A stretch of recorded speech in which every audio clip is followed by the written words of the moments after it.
Hi, this is Baez with Learn Law Better, and today I'm trying something new. I am going to be doing a video session with Steve Schwartz, the founder over at LSAT blog. In case you've never been there before, he does LSAT coaching. He's got LSAT courses, and it's something I haven't looked at since I was getting ready for law school. So I figured I want to learn more, and so I reached out, and we decided to collaborate with one of the LSAT experts. So with that, Steve, you want to say something about yourself, and we'll jump into this. Yeah, great to be with you today, Bo. I've really enjoyed your law videos on YouTube, and that's why I reached out. I'm glad that we have this collaboration set up today. I'm looking forward to speaking with you. Great. So I guess the question, I truly have not looked at the LSAT in over 20 years. So I'd like to get your sense. So what exactly is the LSAT testing on, right? So to give me a little bit of the background and maybe help some of my audience who hasn't reached that point yet. Yeah, sure. So the LSAT is ultimately testing critical thinking skills as well as the ability to make deductions. So if you're given a situation, a given argument, a given fact set, what can you reasonably infer from that set of facts, and what can't you reasonably infer? As human beings, we're often prone to some classic logical fallacies, some common errors or mistakes in our way of thinking. And sometimes that can be a bug rather than a feature, and the LSAT plays on that and your ability to go beyond your original native programming, so to speak. Then on the game section, you're given a set of different facts and you're required to make certain deductions based on those facts. And I would imagine that here in particular, there may be some connections to what you're doing in law school. I think a lot of law school, I understand, is about fact patterns and seeing whether you can apply a particular principle to a given situation. And the LSAT is kind of like a mini version of that.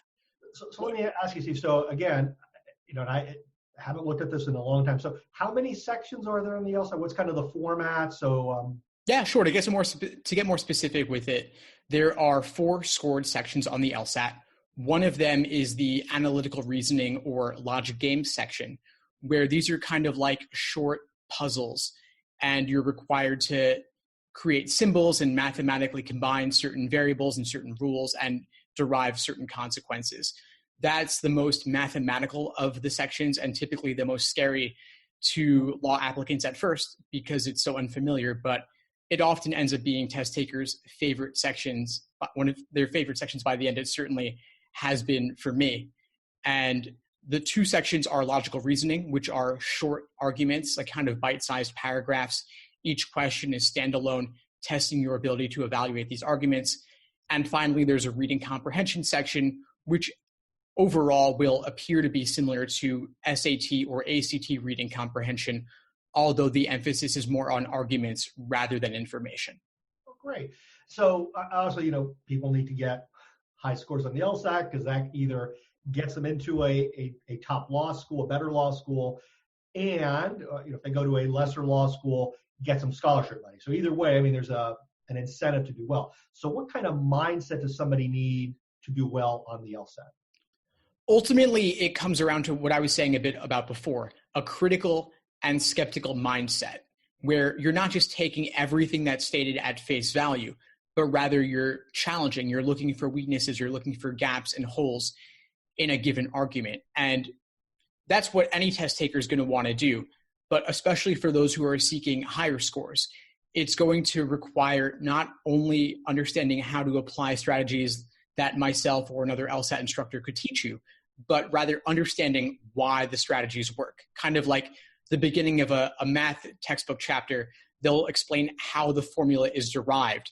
And so you want to be able to not only blindly apply a formula, but understand how it's created and why it works the way it does. So you believe people can increase their score, right? So the people who design these tests, they're supposed to test raw intelligence. So can you really improve your performance? Can you do better by studying? And how do you recommend studying for the LSAT if you can make a significant improvement in your score? Yeah, sure. So first off, it's absolutely possible to improve your score, sometimes significantly, if you can adopt this mindset and change your previous ways of thinking. If you study over a longer period, at least 3 to 6 months, you'll be more likely to make significant gains. I know it's possible. I've walked many students through the process, and I've also done it myself. I had my own journey where I started in the low 150s, and gradually over a long period of time, actually an entire year, I was able to raise my score to a 175. And it took a lot of work. Yeah, it was pretty grueling. And that's part of why I ended up loving this exam, because I came to see the exam from the test maker's point of view. So it's absolutely possible. And I have many stories of past students and test takers on my site. I call them LSAT diaries, where they actually write in with their own experiences, showing their score increases.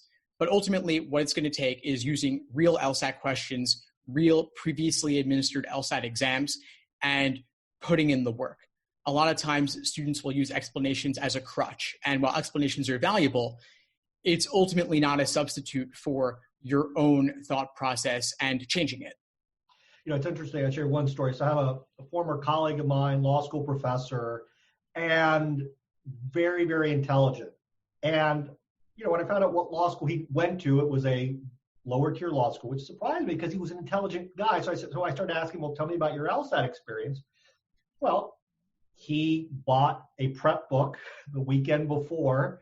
He sat for the LSAT, and that's what he did. That was his studying. You know, it seemed like he just didn't know any better because he had the mental. In fact, after his first year, he did so well. He had the opportunity of transferring to much better law schools. But he made that decision because, you know, at the beginning stages at the LSAT level, he just didn't know. He didn't understand the process. And do you find that there are a lot of people like that just don't appreciate the value of a more systematized way of studying? Yeah, absolutely. Here's what often happens. A lot of students will get faulty or outdated advice, sometimes from a pre-law advisor, saying something like, just take the LSAT, see how you do, then decide whether it's worth investing in a course or something like that. But students, they take it, and surprise, surprise, they do terribly. And that's because the LSAT is something new. It's like learning a foreign language. It's not like it's just a harder version of the SAT. It's completely different in nature. And so students are often in for a rude awakening when they take it with no prep. And then they say, oh my God, I'm a total idiot. I'm screwed for law school. My life is over. When in reality, they just haven't invested the work yet. But if you put in at least a couple of months, you can gain a significant understanding in all areas of the exam. The exam just repeats itself again and again. I have seen questions that are virtual copies of each other. So if you study the old exams, you'll be in a great position to face whatever you end up facing on test day. Now, as far as the amount of time, so in my case, you know, I had the luxury of being able to prep for an entire summer. So I took that summer between my junior and senior year of college, and, you know, bought a prep course, you know, what I thought was a decent course at the time, did the practice exams, and it got me a high enough score to get me into an elite law school. So what do you recommend as far as timing? When do you start? How long before the exam? Yeah, I'd like to. Yeah, great question. So law school is conducted on a rolling admissions basis. So similar to college, though, it starts in the fall. So ideally, you want to have the LSAT done over the summer so that when applications open up in the fall, you can be among the first to apply. So I would say ideally this year it's offered in June and July. So I take it one of those dates and then apply first thing in the fall. However, if you're watching this after that, that's okay. You've got the fall. You could take it in September and still apply fairly early. You could take it in November or December and still apply fairly early as well. What changes is that maybe there's a little bit less scholarship money available. Ultimately, it doesn't make a huge difference, though, since law schools are waitlisting more and more applicants these days. But my biggest advice would be take it earlier rather than later and start thinking about prepping earlier rather than later. If you can take it in March, then you have June as a backup. If you take it in June, then you have July as a backup, et cetera. And no matter what, you can still apply towards the beginning of the cycle. However, if you need to apply later, no big deal. It's not the end of the world. Now, what about when do you start prepping? So obviously you want to start prepping early. Are we talking a few months before the exam, a year before the exam? When's the ideal? Or, you know, and obviously we don't always get to the ideal, but how much time do we realistically need? Realistically, I would say the average student should spend 3 to 6 months studying for this exam. And so if you're watching this in January or February, you might set a target date of June or July, for example. Mm-hmm. And you kind of just work backwards. And if that requires delaying your law school applications, so be it. It's worth applying later in the cycle with a higher score than earlier with a lower score. Even just a couple of points can make an enormous difference in getting more scholarship money or getting into a better school. And so the return on investment in just a little bit of a delay or investing in prep materials is well worth it. And if you decide that you want to wait a cycle and apply at the beginning of the following one, that's also great too, and even ideal, I would say. So you're mentioning materials. So what do you mean by materials? I mean, what does a student who's preparing for the LSAT need? The number one thing that you absolutely need are real official LSAT prep tests. They're published by the Law School Admission Council. They're available on Amazon, most of them in books of 10 exams for about $20 each. And so I'd recommend getting the most recent couple of those.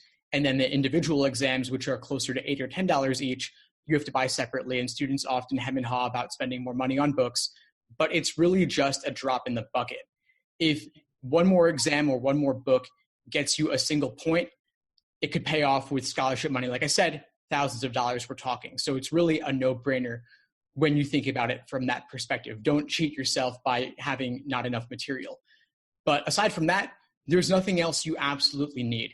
I have a variety of prep materials, study guides, schedules, cheat sheets, checklists, etc. on my site. I also have a course. I'm not saying you need any of that, but if going alone with the exams and free resources online is not enough for you, then it makes sense to go elsewhere for additional help. You know, it's interesting. So I served on one of the law schools I've taught at, was on the admissions committee for a number of years, was chair of that committee. And I can assure you, we had cutoffs for scholarship money, you know, and if you were on one side of that line, it's 100% ride. On the other side of that line, it was a 50% ride. So, I mean, we're talking, you know, in today's terms, you know, an extra $15,000, $20,000, $30,000 in tuition money based on one numerical score difference. So it's remarkable. It's remarkable. It's just a single number, a single point more. There's an element of randomness on the exam too, of course. And the fact that it could go one way one day, another way another day, all that means is that it's worth retaking if you have the time in your timeline. Because yeah, single point, another couple hours of your time makes an enormous difference. It really does. So now you've been working with students for a long time. You've been doing this. So I've been coaching the LSAT now for over 10 years. I just hit the 10-year mark with my website this past November. And yeah, I'm still going strong with it. Love what I do. Love working with students. Love creating videos and resources. Yeah, this is my passion. So what do you find is some of the common mistakes people make when they're actually taking the LSAT or preparing for the LSAT? One of the biggest mistakes I see when taking the LSAT under real world test day conditions, either during practice or the real thing, is getting bogged down on a single question. You start trying to reason through this question and nothing is clicking, and you keep investing second after second, minute after minute, and you're not making headway. But the problem is all questions are worth the same amount, although they're not all of equal difficulty. And so if question number 17 is giving you trouble, if you're not making headway, just skip it, come back to it later with a fresh perspective. You can break out of that tunnel vision and see the question in a new way, turn it from wrong to right or from a guess to right. And I'll do this with maybe 3 to 6 questions per section. I'll skip them and come back later just because I don't like the looks of it the first time around, and it's not clicking for me initially. And so having that mindfulness and that self-control to step away from the question and come back later, I think is a strategy that a lot of students would be well served by adopting. Great. Now, you mentioned earlier that the LSAT can be learned. It's just understanding the mindset of the test creators. So somebody buys a book, they do the practice exams, they get a course like yours. What value does a one-on-one tutoring session do for people? I mean, so they've done all the other stuff. How do you take them to that next level? So self-studying is great. It's risen in popularity in recent years with the rise of free and low-cost resources. But the problem is that you can't see your own blind spots. Sometimes you don't know what you don't know. And so I'll sometimes meet with students and they'll reach out to me maybe just a few months before the exam when they've already been studying for several months. And within 10 minutes or even 5 minutes of speaking with them, I can point out and correct some misconceptions they have about a particular question type or a way to approach something. So I can help spot ways they could improve their approach or the inefficiency of their studying. And it's easy to go it alone when you have all the internet and all the resources it offers. But when you work with someone like myself, you're getting the benefit of over 10 years of experience and obsession with this topic. And having brought thousands of students through the process, there are certain common patterns and trends and things to look for. And so I would say if you're considering it, definitely try it out at least an hour or two with anyone. There's plenty of great tutors out there, but try someone out, see if it fits, see if it makes a difference, because again, just a single comment they make could change everything for you. You know, it's funny, you're mentioning that story. So I was working with a student at Harvard Law School a few weeks ago, and bright kid, obviously got into Harvard, did well, did all those, things to get him in.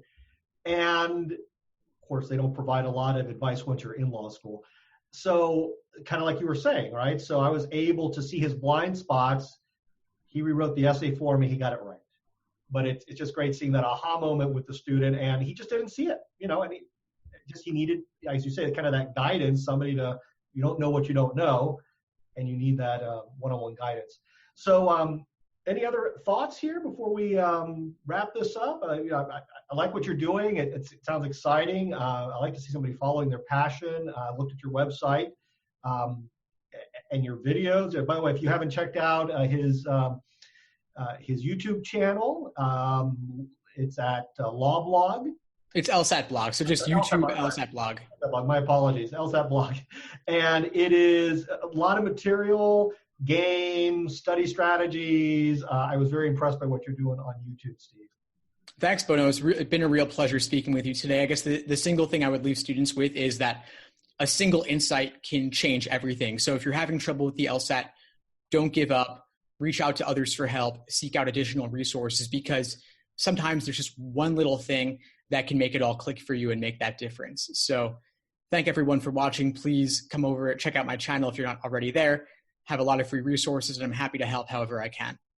Sounds great. And I'll put the link to the right spot down in the comment section. Take care, Steve. Pleasure chatting with you. Thanks, Bo. Same. Take care.